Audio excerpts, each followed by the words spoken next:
దీపం ఎలా పెట్టాలో తెలియని వారు తప్పకుండా ఈ వీడియోని ఎండ్ వరకు చూడండి.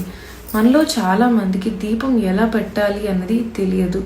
ముఖ్యంగా చిన్న వయసు వారు, అంటే ఏకవత్తి దీపాలు కానీ 2 వత్తులతో కానీ తెలియక దీపాలు పెడుతుంటారు. ఇప్పుడు ఈ వీడియోని ఎండ్ వరకు చూడండి. దీపం పెట్టేటప్పుడు ముఖ్యంగా తూర్పు దిశగా పెట్టాలి.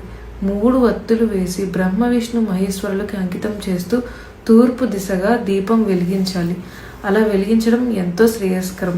అలాగే 5 వత్తులు వేసి వెలిగించడం. కొత్తగా పెళ్ళైన వారు ఇంటి కోడల్ని అత్తవారింటికి పంపించినప్పుడు అత్తగారింటిలో 5 వత్తులతో దీపం వెలిగిస్తారండి. పంచముఖి దీపం అని కూడా అంటారు.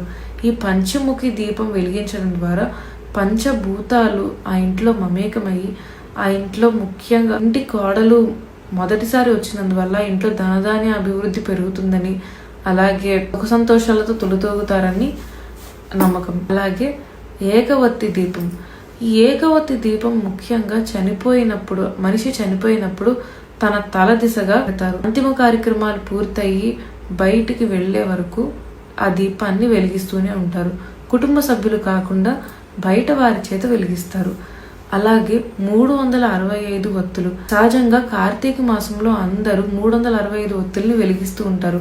అంటే సంవత్సరం అంతా వెలిగించిన ఫలితం దక్కాలి అని 365 వత్తులు వెలిగిస్తూ ఉంటారు. ఇంకా 1000 వత్తులని, లేకపోతే 108 వత్తులని, ఇంకా చాలా పద్ధతులు ఉన్నాయి. మీకే రకం తెలుసు అన్నది కామెంట్స్లో మెన్షన్ చేయండి. ఓం నమో నారాయణాయ.